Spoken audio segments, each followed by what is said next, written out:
My parents co-signed a massive loan for my golden child brother's doomed startup, then demanded I repay it or they'd lose their house. They called it my responsibility. So, I cleared the debt, but they never knew about the secret clause I slipped into the final deal. Can you imagine the gut-wrenching feeling when your own parents, who'd always overlooked you, suddenly come crawling for help, but it's not for you? It's for your golden child brother, whose latest disaster scheme just put their entire home on the line. That's when I knew everything was about to change. Permanently. My name is Vivian, and for 31 years, I was the reliable one, the responsible one, the one who wasn't Colin. I was in the middle of debugging a $1 million code project when my mom's voice, trembling, hit me through the phone. "Honey, we need to talk. It's about the house." My heart sank. I already knew. Colin's latest revolutionary startup, an AI-powered toaster that predicted your breakfast preferences, I kid you not, had spectacularly imploded. And it had taken their home equity loan with it, just like I'd warned them 6 months ago. "How bad is it?" I asked, though a terrifying figure was already forming in my mind. 100,000, Dad chimed in, his voice defeated. "The bank, they're starting foreclosure proceedings." I leaned back in my office chair, staring out at the Seattle skyline, trying to process it. "And Colin, he's trying his best, sweetie." Mom rushed to his defense. "These things happen in business. You know how innovative minds work." My patience snapped. "No, Mom. How is Colin planning to fix this?" Silence. Of course. There was always silence when it came to Colin taking responsibility. I slammed my laptop shut and grabbed my keys. "I'll be there in 30 minutes. The drive felt like a journey through my entire childhood. Past the elementary school where Colin's mediocre art was always on the bulletin board, while my perfect math scores went unmentioned. Past the high school where they cheered at every one of his football games, but missed my valedictorian speech because he had a big game that day. They were waiting on the porch when I pulled up. Mom was wringing her hands. Dad looked utterly broken. And there, stretched out on the porch swing like he didn't have a care in the world, was Colin, my brother. "Sis," he bounded up, his trademark grin plastered on his face. "You're not going to believe it, but I've got another idea that'll make this all worth it." "Stop talking," I cut him off, brushing past him into the house. I set my bag on the kitchen counter. "Show me the paperwork." Mom scrambled for the foreclosure notice while Dad started making coffee no one would drink. Colin followed, his girlfriend Destiny trailing behind, phone practically glued to her hand. "It's really not as bad as they're making it sound," Colin insisted. "The algorithm was solid. We just needed more time." "The algorithm told people when they wanted toast," I shot back, my voice flat. "It wasn't exactly curing cancer." "You never understood the vision." Destiny piped up, finally looking away from her phone.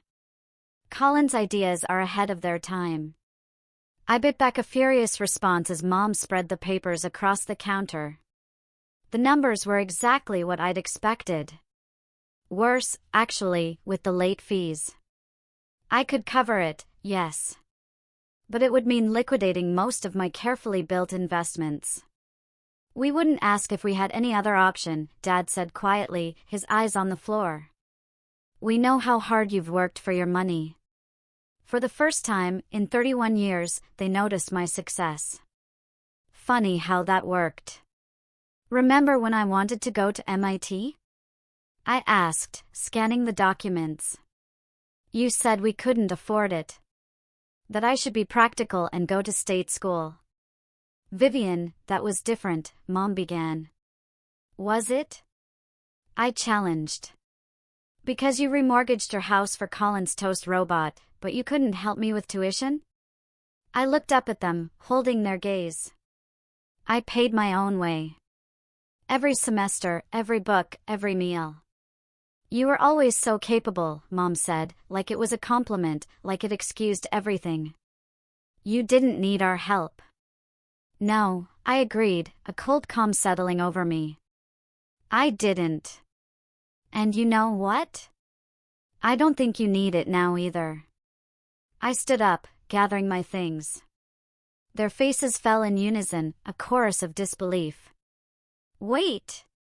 Dad called out as I reached the door. Please! We'll lose everything. I turned back. Mom close to tears. Dad looking small and lost. Colin with that infuriating hint of entitlement still in his eyes. Destiny recording everything for who knows what reason. I'll help, I said finally, the words tasting like ash in my mouth. But we're doing this my way. The relief on their faces was instantaneous. They didn't even ask about the terms. They never did with Colin's ventures. Why start now? As I drove home, I called my friend Cassandra, a brilliant lawyer. Remember that conversation we had about karma and contract law? I asked. I need a favor. The family finally called, she asked, a knowing smile in her voice. They did, I confirmed, merging onto the highway. And they're about to learn that responsibility comes with a price tag. A very specific price tag. Cassandra's office always smelled like leather and lavender. She'd made partner last year, and her corner office, all gleaming mahogany and floor-to-ceiling windows, showed it. As I settled into a visitor's chair, she pulled out a legal pad. So, you're finally doing it, she said, uncapping her pen. The house play we talked about. They handed it to me on a silver platter, I said, sliding the foreclosure notice across her desk. They need $100,000 to save their house. I have it, but I want more than just their gratitude this time. You want the house? Cassandra didn't phrase it as a question. I want control, I corrected, my voice firm. They've spent 30 years making decisions that benefit Colin at everyone else's expense. Time to change the game. She nodded and started writing. We'll need to structure this carefully. Make it ironclad, but not obviously predatory. Something they'll sign without thinking twice. They never think twice when it comes to Colin, I said. Why start now? For the next hour, we crafted the agreement. It was beautiful in its simplicity. I'd pay off the loan, but the modified lien would add me to the title, one signature, and I'd own 1/3 of their home. And then, a clause, buried deep in the middle, would trigger full transfer of ownership once the debt was cleared. They won't read this carefully, Cassandra warned, looking up at me.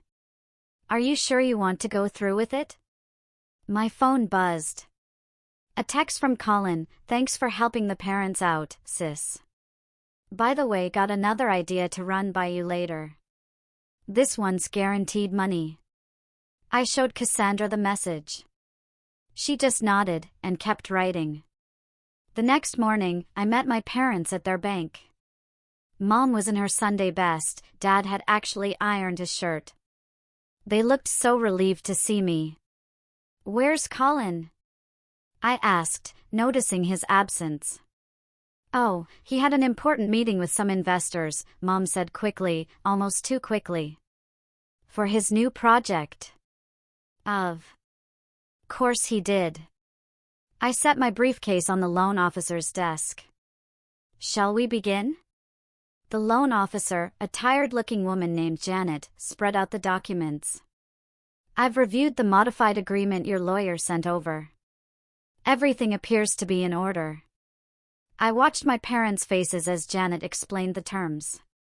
They nodded along, barely listening, their eyes fixed on the number at the bottom of the page. The number that would save their home. So, Vivian will be added to the title? Dad asked, his tone suggesting he didn't really care about the answer. Yes, as a co-owner, Janet confirmed. And there are some additional terms regarding future ownership transfer based on the loan's satisfaction.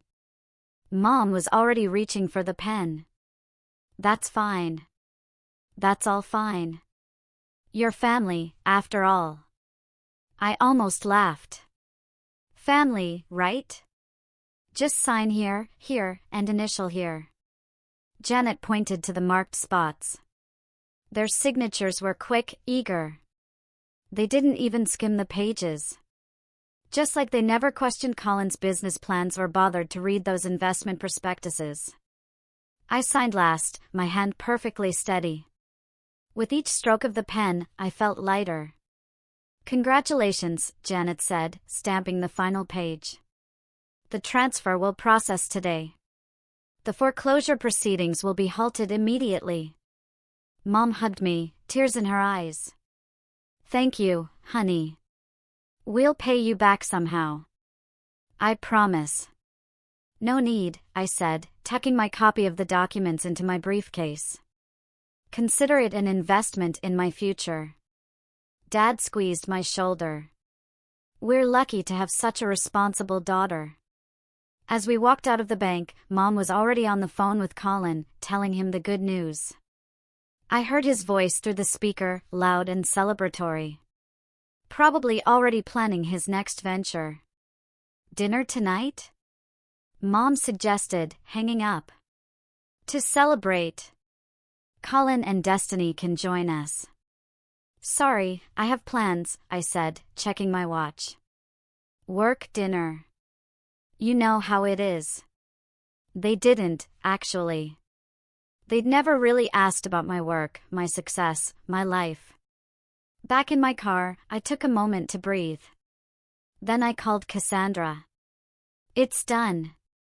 How do you feel? She asked. I looked back at the bank where my parents were still standing, probably planning how to tell their friends they'd avoided foreclosure.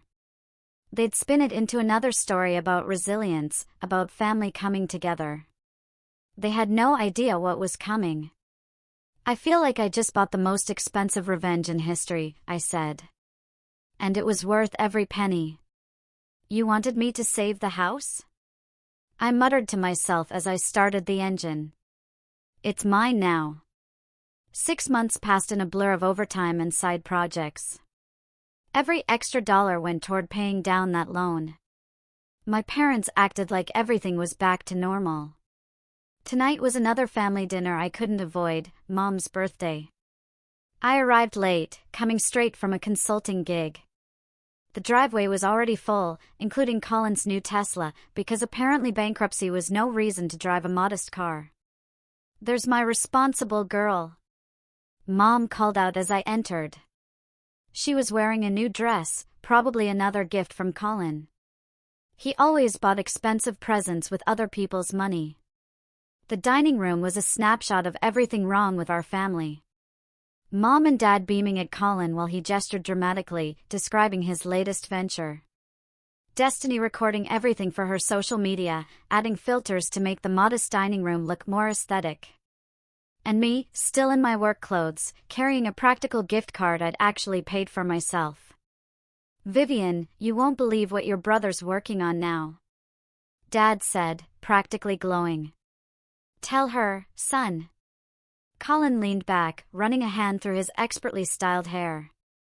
It's a revolutionary dating app that uses zodiac signs and cryptocurrency. That sounds fascinating, I cut in, setting down my bag. Mom, happy birthday. Oh, thank you, sweetie.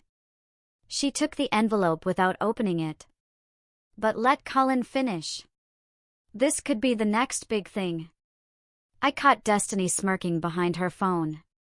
She'd been dating Colin for 3 months and had already mastered the family dynamic. As I was saying, Colin continued, we're calling it Starcoin. Users match based on astrological compatibility, and they can only communicate by sending each other custom cryptocurrency tokens. How are you funding this one? I asked, serving myself some pasta. The table got quiet. Too quiet. Actually, Mom said, brightening, we were hoping to discuss that. You've been so generous with helping us out. No. The word came out sharp enough to make Dad flinch. But you haven't even heard the projections. Colin protested. Destiny's already got influencers lined up to promote it. We're talking millions in potential revenue. Like the toast robot? I stabbed at my pasta. Or the smart socks. Or the cryptocurrency for pets? Those were learning experiences. Mom defended him. Every entrepreneur has failures before their big break. And who paid for those learning experiences? I set down my fork. While Colin was learning, I was working 60-hour weeks, canceling vacations, turning down promotions that required travel, all to pay off his mess. Don't be jealous just because your brother dreams bigger than a cubicle, Destiny chimed in, finally lowering her phone. The room temperature seemed to drop 10 degrees. A cubicle. I laughed, a sharp, humorless sound. I'm a senior software architect. I lead teams that build actual, functioning technology, not astrology-based Ponzi schemes. Vivian. Mom scolded. It's my birthday. Can't we just have a nice dinner? Sure, Mom. Let's have a nice dinner. Let's talk about how you're planning to fund Colin's next failure. Dad cleared his throat. Well, we thought maybe with the house situation stable now. The house situation isn't stable, I interrupted. I'm still paying off the loan. The loan I took out to save your house because of his last brilliant idea. And we're so grateful. Mom said quickly. You know, you'll probably make that money back in no time. You're so good with finances, unlike your brother. He's more of a big-picture person. The table erupted in agreeing chuckles. Even Destiny laughed, probably not realizing she was dating a big-picture person who couldn't pay his own rent. I stood up, my chair scraping loudly against the floor. I need to go. I have an early meeting tomorrow. But we haven't had cake. Mom protested. And Colin was going to show us his presentation. I'm sure it's fascinating, I said, grabbing my bag. Send me the pitch deck. I'll add it to my collection. As I reached the door, Colin called out, Hey sis, think about the investment opportunity, family discount. I turned back one last time. They were all there, bathed in the dining room light, looking like a perfect family photo. Mom in her new dress, Dad with his proud smile, Colin holding court, Destiny documenting it all. You know what the funny thing is? I said, my voice cutting through the festive atmosphere. None of you have ever asked me what I do with my cubicle job. Not once. You've never asked about my projects, my promotions, my actual success. Because it's not exciting enough. It's not big picture enough. Honey, Mom started. I'll send this month's loan payment on Friday, I said, and closed the door behind me. In my car, I pulled up my banking app. Another $5,000 transfer to the loan account. Another step closer to owning their house outright. They thought I was paying off their debt. They had no idea I was buying their future. The email from my bank arrived on a Tuesday morning, loan payment confirmation. Final balance, $0. I forwarded it to Cassandra with just 2 words, it's time. Her response came minutes later, paperwork filed. Ownership transfer will process by end of day. I should have felt something more. Relief, maybe. Or guilt. Instead, I felt nothing but a calm certainty as I drove to my parents' house, my house now, technically, for what I knew would be a very interesting conversation. I found them in the kitchen with Colin and Destiny. They were huddled around a laptop, probably reviewing another doomed business plan. Mom saw me first. Vivian. We were just about to call you. Colin's got the pitch deck ready for Starcoin. Actually, I interrupted, setting my briefcase on the counter, we need to talk about the house. Oh, did you make another payment? Dad asked. You're so diligent with those. I made the final payment, I kept my voice neutral. The loan is paid off. Mom clapped her hands together. That's wonderful. Now we can focus on Colin's new venture. We were thinking of taking out a small business loan. You can't, I said. Colin looked up from his laptop, irritation flashing in his eyes. What do you mean they can't? They can't take out a loan against the house, I explained, pulling out the documents from my briefcase, because they don't own it anymore. I do. The kitchen went silent. Even Destiny stopped typing on her phone. What are you talking about? Mom laughed nervously. Of course, we own the house. I laid out the paperwork on the counter. Remember that agreement you signed at the bank? The one you didn't read? It included a transfer of ownership clause that activated when the loan was paid in full. Dad grabbed the papers, his hands shaking. This can't be legal. It's completely legal, I said. You signed it. All of you did. Check the signatures. Colin stood up so fast his chair fell backward. You tricked them. This is fraud. No, it's contract law, I corrected him, my voice steady. Something you might want to study before your next startup failure. Vivian. Mom's voice was trembling. We're your family. You can't do this to us. Family? I laughed, a bitter, hollow sound. Was it family when you remortgaged your retirement to fund Colin's pet cryptocurrency? Was it family when you missed my college graduation for his football game? Was it family when you spent my college fund on his first failed business? That's different. Mom protested. He needed consequences, I cut in. And so did you. Destiny was filming everything now, probably already planning the viral sympathy post. This is so toxic, she muttered, like literally evil. The house is mine, I continued, ignoring her. Legally and completely. You can stay as tenants if you want. I'll draw up a lease, market rate rent. You can't be serious, Dad said, still staring at the papers. We're your parents. And I'm your daughter, I reminded him. The one you never needed to worry about. The responsible one. The boring one. I picked up my briefcase. Turns out I learned something from Colin after all. How to execute a hostile takeover. Colin lunged forward, but Dad caught his arm. You ruined everything, he shouted. All my investors were counting on this house as collateral. More investors you lied to? I asked. Add them to the list. I'm sure Destiny can make a great TikTok about it. Mom was crying now. Please, sweetie, we can work something out. We're still family. Family doesn't exploit family, I said. But you never learned that lesson, did you? You just kept enabling him. Kept sacrificing everything for his dreams. Well, now you've sacrificed your house, too. I'll fight this. Colin threatened. I'll get lawyers. Please do, I smiled. I'm sure they'd love to review your financial history. All those investors you defrauded might be interested, too.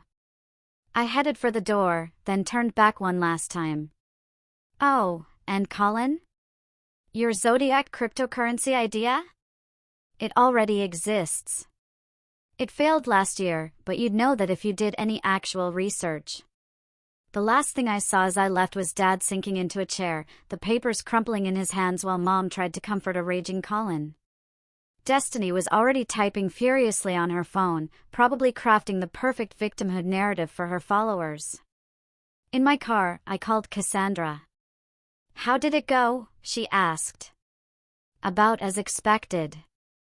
Tears, threats, guilt trips. The usual. And how do you feel? I looked back at the house, my house now, and watched Colin storm out to his Tesla, Destiny trailing behind him, phone still recording. I feel like I just closed the most expensive therapy session in history, I said. And it was worth every penny. The fallout was nuclear. Within hours, Destiny had posted a heavily edited version of our confrontation, painting me as the evil sister who stole her poor family's home. The comments were exactly what you'd expect, so toxic. Family is forever. How could she do this to her own parents? I was at work when Mom's first wave of flying monkeys hit. My phone buzzed with messages from aunts, cousins, and family friends I hadn't heard from in years. "Your mother is heartbroken," read Aunt Sarah's text. "How could you be so cruel?" I muted my phone and focused on my code review until Nathaniel, my team lead, tapped on my desk. "Your brother's in the lobby," he said quietly. Security called up. "He's making quite a scene." I pulled up the lobby security feed on my monitor. Sure enough, there was Colin, red-faced and gesturing wildly, while Destiny filmed everything. Security was keeping him from the elevators. "Want me to call the police?" Nathaniel asked. "No need," I stood up, straightening my blazer. "I'll handle it." The elevator ride down was surprisingly peaceful. I used those 30 seconds to center myself, to remember every missed opportunity, every dismissed achievement, every time they chose him over me. The lobby was silent when I stepped out, except for Colin's voice echoing off the marble walls. "Where is she?" "I know she's here." "You can't hide behind security, Vivian." I walked straight toward him. "I'm not hiding, Colin. I'm working. You know, that thing some of us do." He spun around, Destiny's camera following his movement. "You think you're so smart, don't you? Tricking our parents, stealing their house." "I paid for that house," I said calmly. "Every penny of it. While you were launching failed startups, I was working overtime to clean up your mess. They were going to help fund Starcoin. We had investors lined up." "No, you had more people to scam lined up," I corrected him. "How many times are you going to do this, Colin? How many times are Mom and Dad going to have to bail you out?" "At least they love me," he shouted, his voice cracking. "They've always loved me more, and you can't stand it." The lobby went dead quiet. Even Destiny lowered her phone slightly. "You're right," I said, my voice steady, surprisingly devoid of emotion.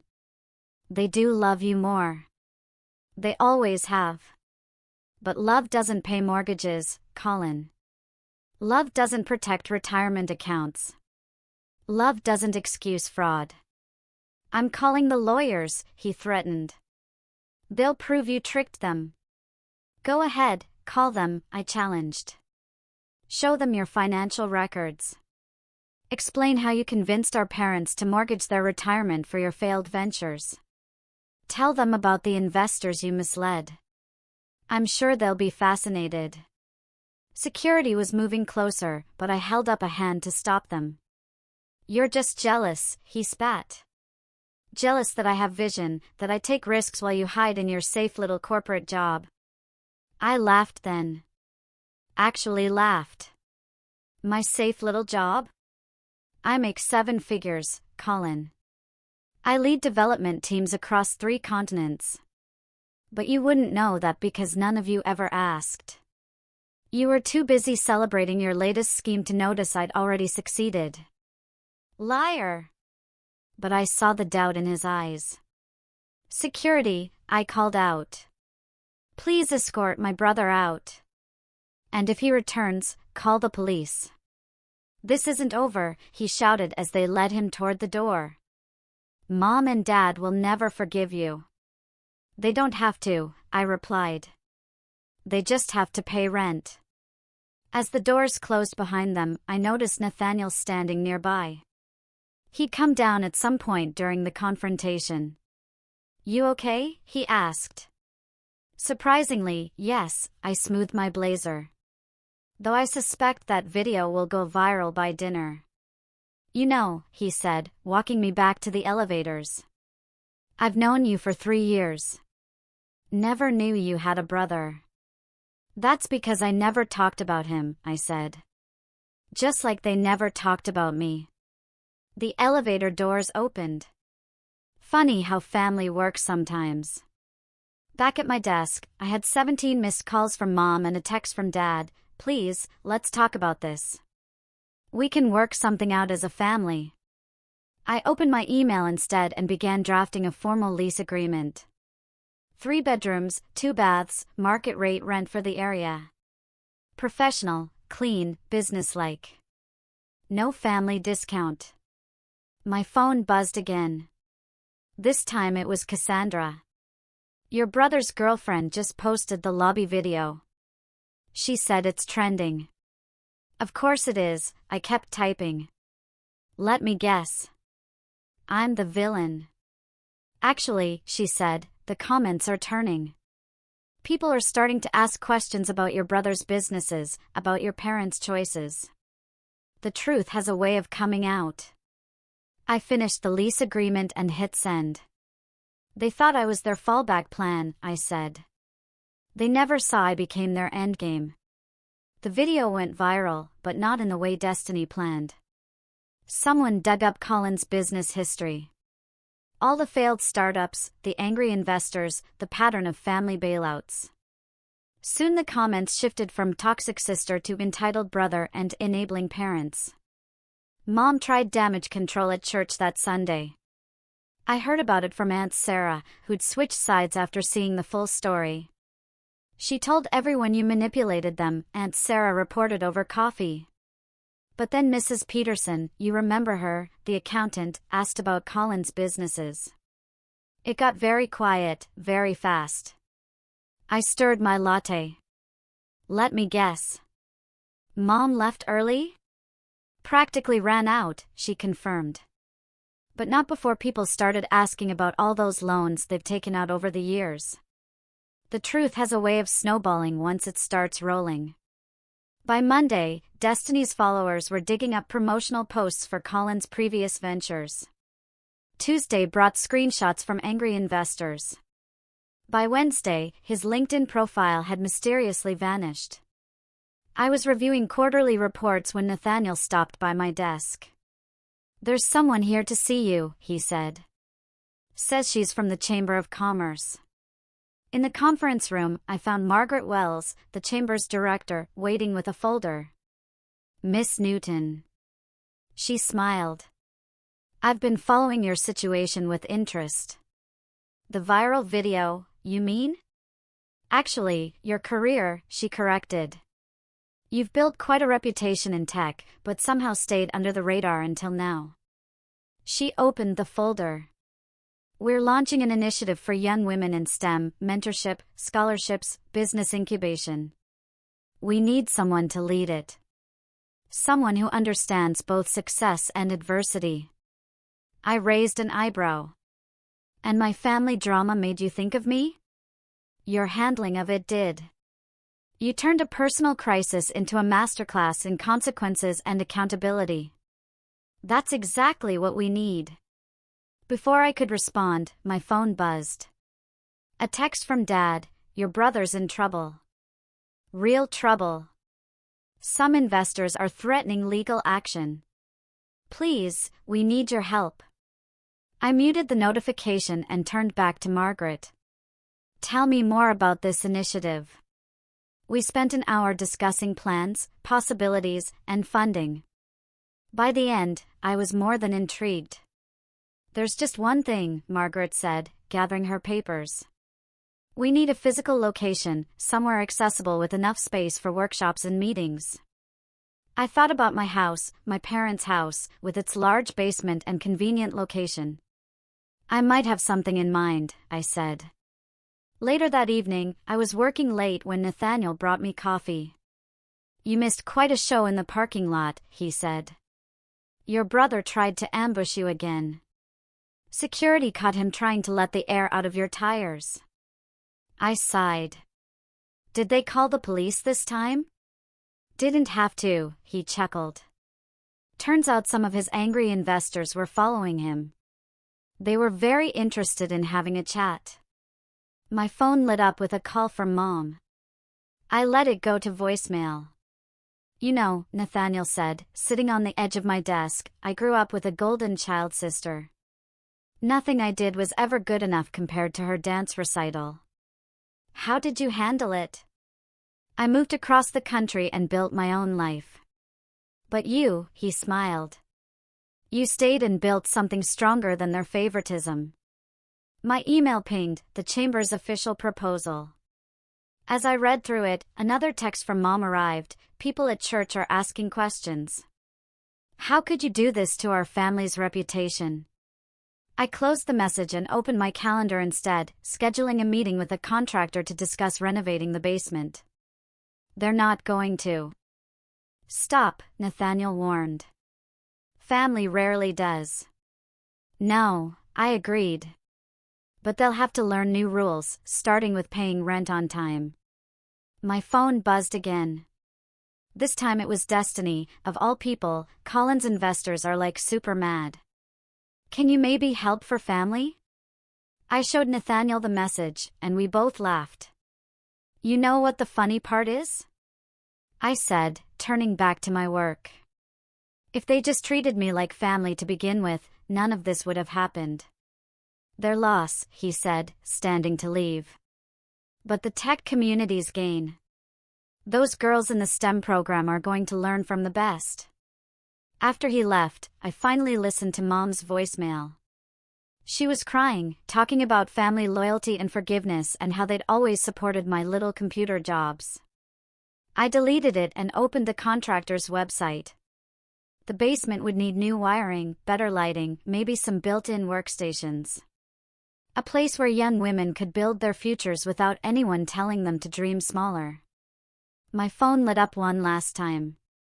Cassandra, sending a link to a local news article. Tech executives' viral family drama sparks discussion about financial abuse and accountability. I smiled and clicked share. The contractor's estimate arrived the same day my parents finally agreed to meet.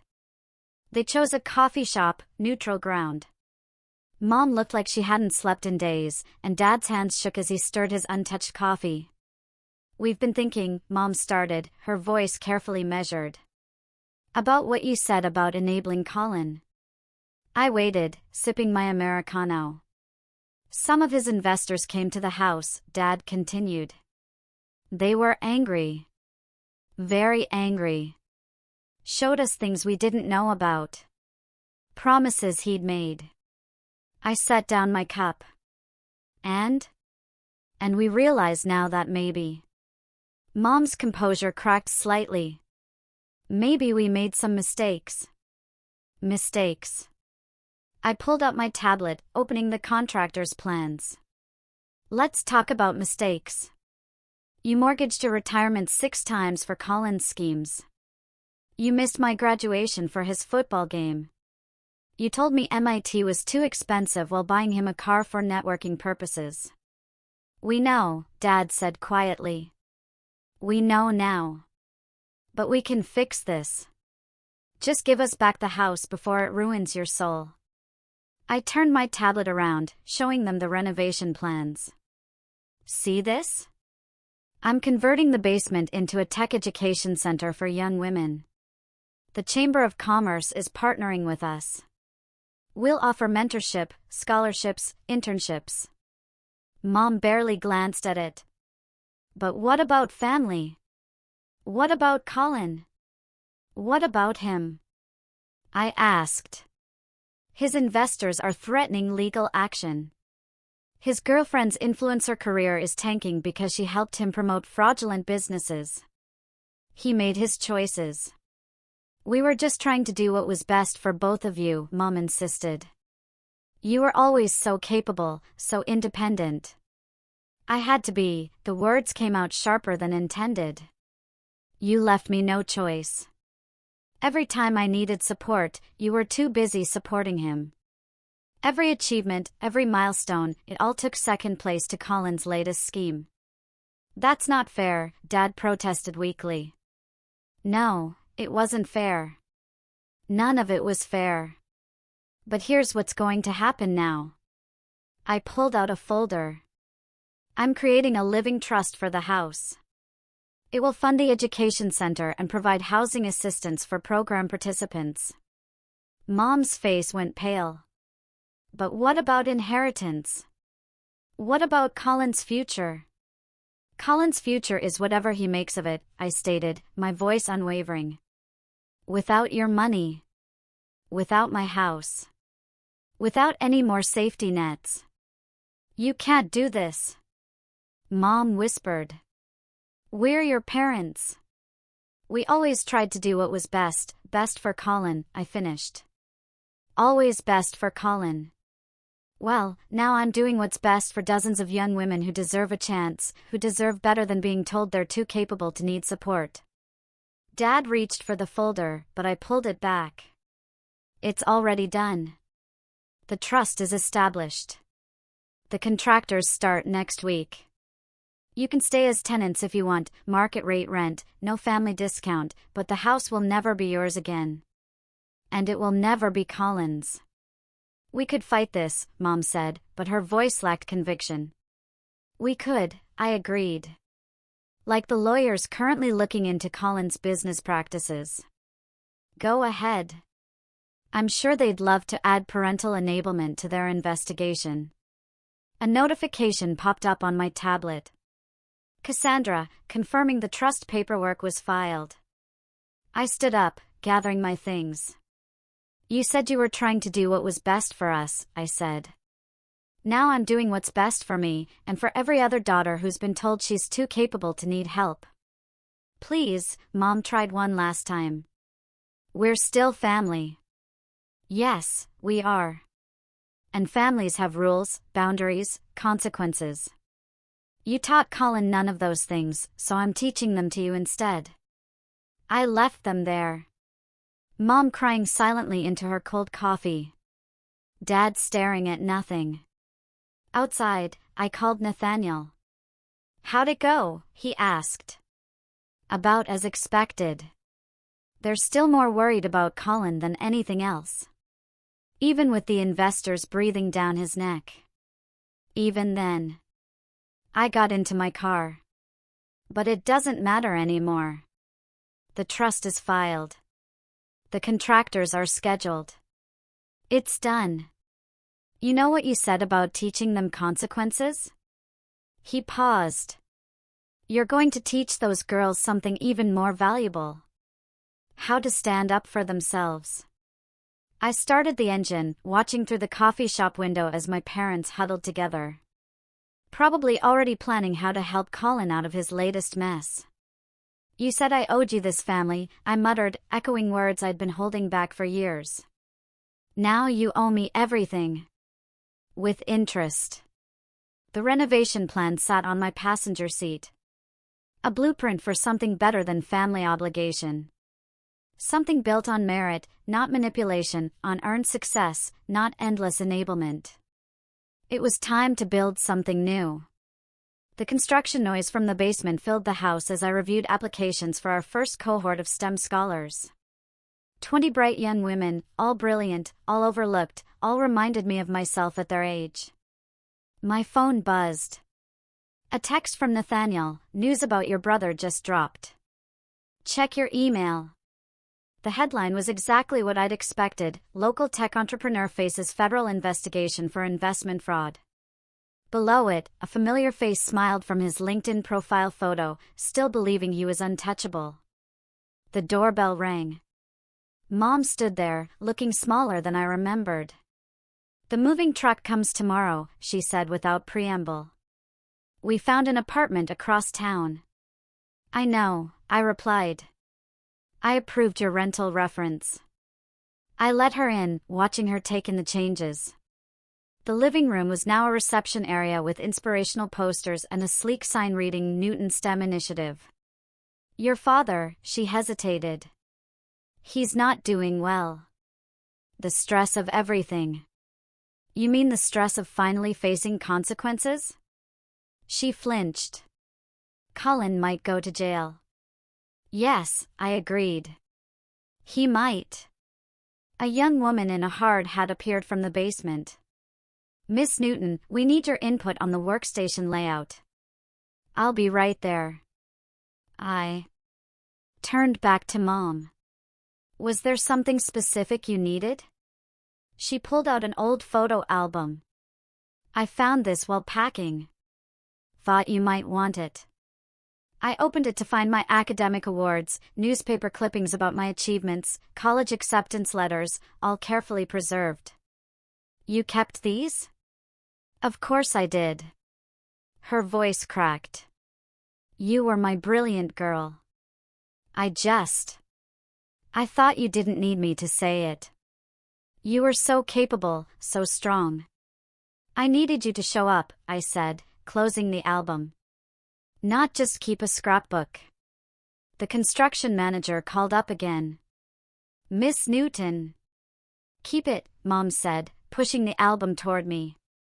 Maybe show it to your students. Show them what's possible. As she turned to leave, she paused. That article about Colin, will he really go to prison? The evidence is pretty clear. His investors are cooperating with the investigation. And Destiny turned state's witness. Apparently, she recorded everything. Mom nodded slowly. You know what the worst part is? I can't even blame you anymore. We did this. All of it. The front door opened and Margaret from the Chamber of Commerce walked in with a group of potential donors. Vivian, perfect timing. These gentlemen want to see the facility. Mom slipped out as I led the tour, showing them the emerging computer lab, the presentation space, the mentorship offices. Their questions were thoughtful, their checkbooks ready. This is exactly what the community needs, one donor said.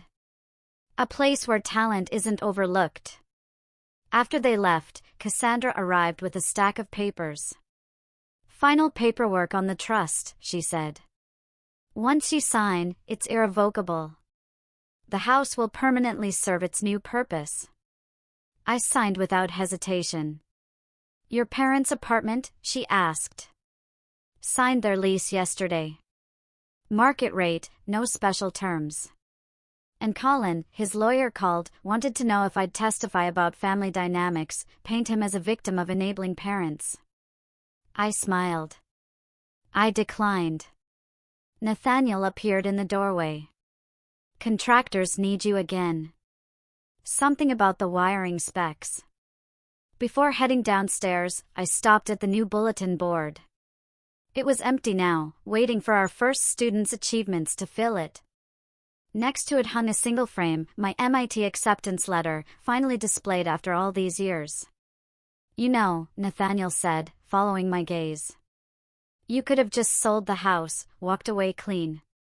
This isn't about walking away, I touched the frame. It's about building something better. Something that matters. My phone lit up with a final text from Mom, moving trucks booked. Your father wants to know if you'll have dinner with us sometime. Just dinner. No asking for anything. I showed Nathaniel the message. Will you go? He asked. Maybe. On my terms this time. The construction manager called up again about the wiring, and I headed down to the basement. The space was transforming. Bright, open, full of possibility. Everything I'd wished for at their age. I didn't burn bridges. I realized I invested in better roads. They just chose not to travel them. But these girls would. These brilliant, overlooked, capable girls would build their own paths, their own success stories. And this time, someone would be there to support them. The house wasn't just mine anymore. It belonged to every young woman who needed what I never had. A chance to shine without being told she was too bright. That was worth more than any inheritance. Has anyone ever taken advantage of your quiet competence, or maybe you've been the responsible one too? Let me know in the comments below. I'd really love to hear your experiences.